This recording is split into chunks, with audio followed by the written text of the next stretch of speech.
A very good day to you, ladies and gentlemen. Welcome to another episode of the Candy Talk here on Herman Manyora's YouTube channel. My name is Evan Sokini, and I'm here with the Wakili Willis Otieno. Wakili, how are you? I'm fine, thank you. A lot has happened in this country in the recent past. Of course, there was that attack on the congregants at Kasarani where the former Deputy President Rigathi Gachagua was in attendance. But much has also happened. Of course, we also have the revelations by the former Attorney General Justin Muturi with regards to President William Ruto's conduct. I want us to have this conversation here, but then let's first of all just get your comment on what transpired at the church in Kasarani, because we are witnessing a situation whereby political intolerance is actually on the rise here. And I wonder why our political players are still going on with this. This has also received condemnation from a section of leaders from the opposition as well. Let me get your views on the same. You know, it's quite unfortunate that certain politicians believe that you can stifle voices by deploying violence. And this is something that needs to be condemned. People should be competing on ideas. Yes. People should compete on their statements, not on acts of violence. And it's quite unfortunate that certain leaders, on the other hand, are still primed on the old politics, that you deploy young people to go and attack your perceived opponent. When somebody is challenging you or opposing you as a politician, the main thing is that they are challenging your ideology, they're challenging your beliefs, they're challenging your policies. So countermand them with equal policies and ideologies that resonate with the people. So when you deploy violence and you go and beat innocent worshippers who just came to listen, how does it help? And it's the right time that politicians, the legacy politicians, understand that that is the Stone Age type of politics. Yes. And we should not deploy violence on perceived opponents, thinking that if you disrupt their functions, then you stifle their voices. This has to be condemned across the board, both coming from the legacy politicians in Kenya Kwanza and the legacy politicians in the opposition. Safina Party, we don't believe in violence in any way, as we believe that politics is a competition of ideas. And let people speak and express themselves, and let the best ideas win. And even if you lose, it doesn't mean you've lost. It's the country must gain, because it is the ideas that are going to be tested and primed by the people. But legacy politicians will not want you to have a robust debate and discussion on the issues affecting the people of Kenya. Hence, they resort to violence and acts of intimidation to block that voice. So we must condemn this. And if the police were serious, they should focus their energy on those kind of tactics deployed by legacy politicians against perceived opponents. We've not seen even a single arrest done against those who stormed the church in Mwiki and those who sent them. We need to see action from the police. They should arrest those people. That should be their primary focus, not addressing rallies where William Ruto appears. Do you think that maybe our leaders have run out of ideas, so to say? That is why they are now resorting to such kind of uncouth tactics that were used in the Stone Age period? Of course, the legacy politicians have run out of ideas. They have nothing else to tell Kenyans. So the only response is to deploy violence against innocent Kenyans who are attending those rallies. Because you notice that those who end up being hurt and harmed are primarily the innocent citizens who are in that platform. They're the ones who are being hurt. And Kenyans also need to be wiser. You should not allow yourselves to be used by legacy politicians to meet violence on fellow Kenyans. Let's have a competition of ideas. These acts of violence is primitive, it's uncouth, it's uncalled for. We need to have a country that is tolerant. Let's compete on ideas, not on physical strength. And those who think they are strong enough, they should go and enlist to KDF and be deployed to Somalia or Boni Forest to go and expend that energy. Why expend that energy on an innocent Kenyan just for holding a contrary opinion from you? That is very primitive. And I believe that when people compete on ideas, they are all looking for the best interest of the people of Kenya. So that should be the driving force. But to allow yourself to be deployed as a hooligan to attack your fellow citizen, that is reprehensible. And it must be condemned from both ends, whether from the opposition or whether from Kenya Kwanza. We should not have political violence in this day and age. informing our politics. We should have a robust competition of ideas on what we can do to improve the lot of the people. Okay. I believe that 2 years down the line will be there, and of course we expect more political activities in the country, and therefore we should not actually go in that particular direction. Now, of course, the former deputy president directly linked whatever happened there to the president. I wonder how that true could be, but then how true that could be, that is. But let's look at the allegations, because prior to that there were also allegations by the former AG and CS for Public Service, Justin Muturi. Those allegations were very grave against the president, and so far we've not seen anything happen to them. Nobody has actually come to distance himself from those things. But then, do you believe that the AG here was actually being honest with the country when he now came forth and said, made those allegations at that particular moment after falling out with the president? You know, to the extent that JB Muturi has made public statements on things that are in the public domain, including the issues of abductions, and even say the interventions which he sought, and his son was released. He was summoned by the DCI to write a statement, which he recorded at Kilimani police station. We've not seen the police invite William Ruto or Nordin Haji to record their statements, to rebut, to the extent that the people of interest, the persons of interest to JB Muturi mentioned, have not rebutted or challenged the veracity of his statement. Then it is true. Because what will have stopped them from rebutting and giving counter statements and denying that the meeting took place, that the intervention was sought, and he got his son back? And when he further goes ahead to tell you about William Ruto's persona, why will you doubt him? When the hippo comes out of the lake and tells you that the crocodile is sick, you who doesn't live in the lake, why do you doubt the hippo? Who lives in that lake water with the crocodile? You believe them. Unless the crocodile himself comes out and says, no, I'm actually okay. The hippo was under a wrong impression that I'm ill. So at this point, it is far much easier to believe JB Muturi, because he's saying things that are informed by his personal interactions with William Ruto and being in the inner sanctums of his administration. We will tend to believe him unless a contrary view is shared about him and what he's saying. But nobody has challenged or rebutted those sentences. The sad thing that I noticed was Junet Mohammed turning himself to become now the parrot of William Ruto.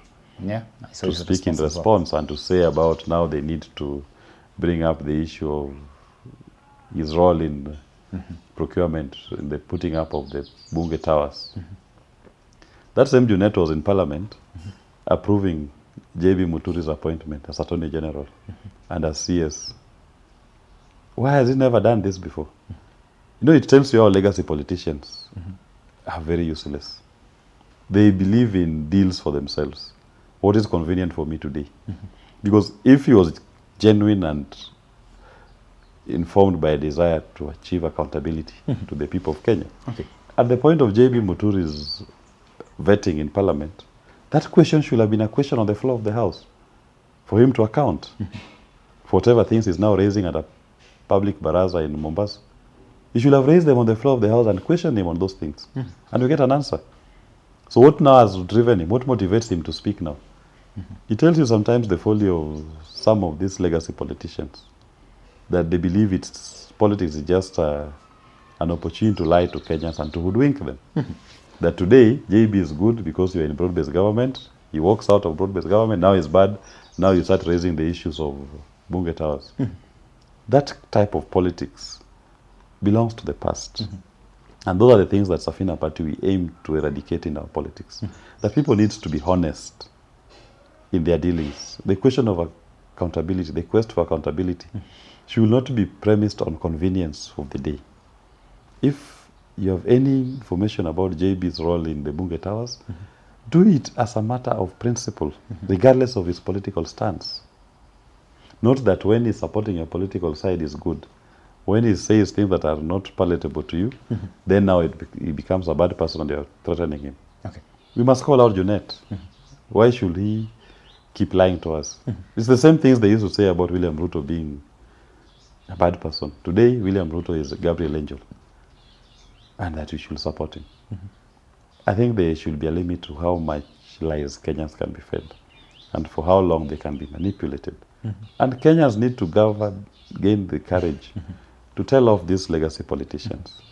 We must hold them account. They say only a fool doesn't change his opinion. Does it mean that...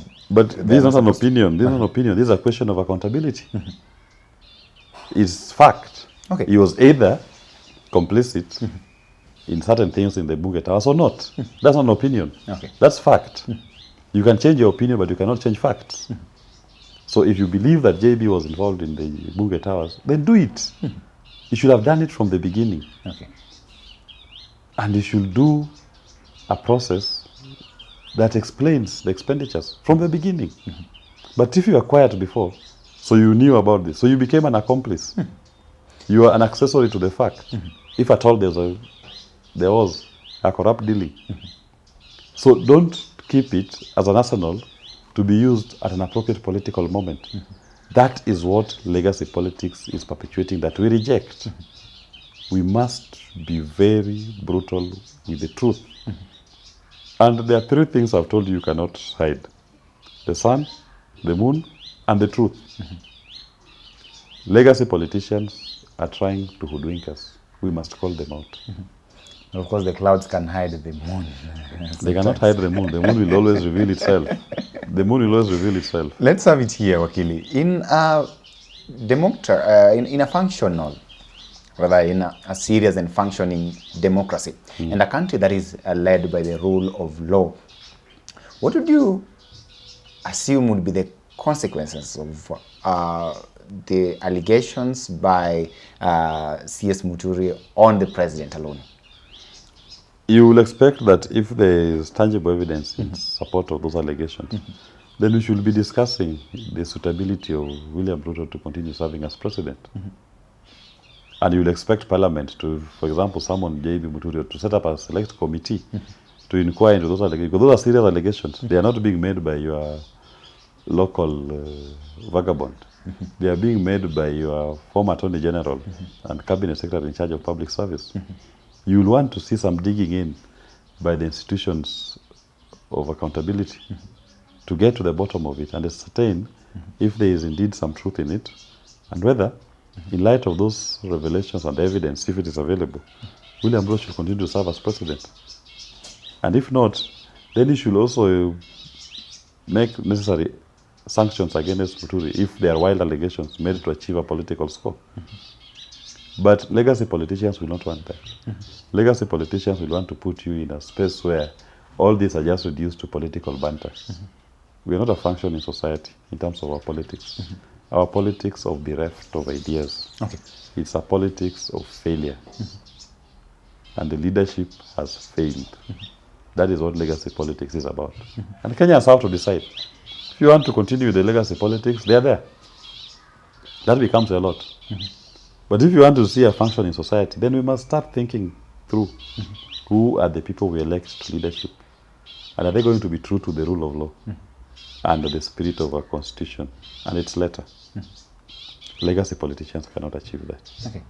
So J.B. Muturi, in his own conclusion, is made it clear that according to him, the president is unfit, that Ruto is unfit to hold that particular office. I wonder whether you also hold the same kind of... I may not have the same privileged access to William Ruto, which I don't desire, that JB had. But based on his performance on the issues that matter to the people of Kenya, yes, I will say that his policies have failed the people of Kenya, and therefore he is not fit to continue. But JB speaks on issues of personality, which unfortunately I don't have personal interaction with William Ruto to reach an assessment of his personality. Okay. But what I do know, he lies like Ananias. And that brings to question his ability to perform effectively as a president, because he makes so many false promises that he doesn't honor. But JB has the better view of the man, that given a choice between, given a decision between myself and JB, his word on that question of person, his word is more premium than mine. I don't have that kind of access to William Ruto, and I've never had it, and I don't desire it. Okay. The people who are actually buying into this and are saying, look, the president should actually either respond to these allegations or just resign and let the necessary maybe bodies go ahead and do their own investigations and put everything clear to Kenyans. Do you think President William Ruto should actually reach that point where he can resign just because of so far there are wild allegations because they've not been proven? You know, it's left upon him to decide that resignation is a personal choice. He can continue being in office for as long as the Constitution allows him. Until that time when the people of Kenya will decide that they are going to exercise their sovereignty directly or through another democratically elected representative. So it's left to his conscience to decide what he wants. Okay. But one thing that seems to be an emerging consensus is that William Ruto is capable to deliver on the promise to the people of Kenya. That is a clear and emerging consensus. That he cannot deliver to the people of Kenya. That is why there are more poor people today than there were last year. There are more jobless people this year than there were last year. And the future is not looking any better. It's looking bleak. The state of joblessness, the collapse of our economy, is something that should worry anybody who cares about the people of Kenya, even him. And he must have a moment of self-introspection, if he has a conscience, to decide if he should continue. But that is, resignation is a personal choice. It's a voluntary process. He can decide to continue or to resign, but that is left to him to decide, informed by his own conscience, if he has one. It's not for me to advise him to resign. Mine is to educate the people of Kenya on the kind of leadership that they desire and they need. And William Ruto does not expose the leadership ideals that the people of Kenya desire and need. So it's upon him to decide whether he should resign or not. That's upon him. But at the same time, you've been at the forefront of propagating the Ruto must go narrative. But that is my different right. is that? I'm not asking him to resign. I said he must go. Who said he can only go through resignation? He can also go through an election. No, we are not yet there. No, he can go through an election. Who said Article 1 of our Constitution vests sovereignty on who? The people of Kenya. And they can exercise it directly or through democratically elected representatives. The first limb is direct exercise. So when I advocate for Ruto must go, I'm doing it in recognition of Article 1 right. Okay? So it doesn't mean that I must force him to resign. Resignation, as I've said, is a personal choice. He can do it voluntarily. I can only say if he resigns, it will be a welcome reprieve to the people of Kenya. He will not be missed if he resigns. Yeah. Okay. But you essentially mean... And Ruto must go is not only premised on resignation, as you're trying to say. That we can only achieve Ruto must go if he resigns. What if he doesn't resign? But you say he must go. Yeah, he must go. He must leave office. That's a clarion call by the people of Kenya. How does he leave without resigning? He can, as I've said, he can leave through an election. He can leave through resignation. He can leave through popular mandate. People power. Yeah. Legally. So if he chooses his option of resignation, it will be a welcome relief to the people of Kenya. But as I've said, resignation is a personal choice. I cannot compel someone to resign. That doesn't become a resignation. Okay. Yeah. Can we therefore give him time, let him work, and then we propagate this Ruto Work on what? Must Work go. on what? But we've given him enough time that he asked for. The Ruto must go It narrative. was 100 days, 90 days, 100 days, 6 months, 1 year, 2 years. So who said that our rights are suspended? So ideally, in terms of elections, because you've said that it we doesn't can mean do that he has to popular resign. mandate, we can do resignation, we can do elections. All of those are permissible in our constitution. Right now, Yes. at the moment. All of them are permissible. Not in 2027. All of them are permissible in our constitution. All of those are avenues through which he can leave office. Whichever comes first is a welcome relief. Okay. Be it resignation, be it popular mandate, be it elections. Any of them is a welcome relief. Because he has failed to live on the mandate. And the people of Kenya are suffering. And it's well within anybody's right to say Ruto must go. Just like it is well within the rights of others to say Kumi bila break. That is the beauty of democracy. Let us compete on ideas, not violence. The proponents can say Kumi bila break. The opposition can say Ruto must go. That is all democracy, permissible in our constitution. The question has been, why doesn't the opposition wait until the right time? Who said that democracy waits? Democracy is not a meal that you take time to prepare, then you serve it after 10 years. No. There must be what we call eternal vigilance. And democracy is served every day, every minute, every hour. Otherwise, Kenyans could have waited for the right time to get independence. We will still be slaves here as black people. Okay. But what's the right time? There's never a right time. These things must be done. It's constant. The wheel must keep turning. If we choose your path, black people will still be slaves. Kenyans will still be colonized to date. So we must always demand and apply pressure to those who are wielding political power to cede to the wishes of the people. That is what is going on. What kind of perception do you think these actually create on the minds of the people here? And how dangerous would that be, especially for the presidency, leave alone the individual, that particular office? There is no danger, because what it means is that anybody who will be in that office will now have to be very alive to the people's interest and will perform the functions of that office with the best interest of the people. No one will ever play around with the economy, that you will impoverize people when you are president. No.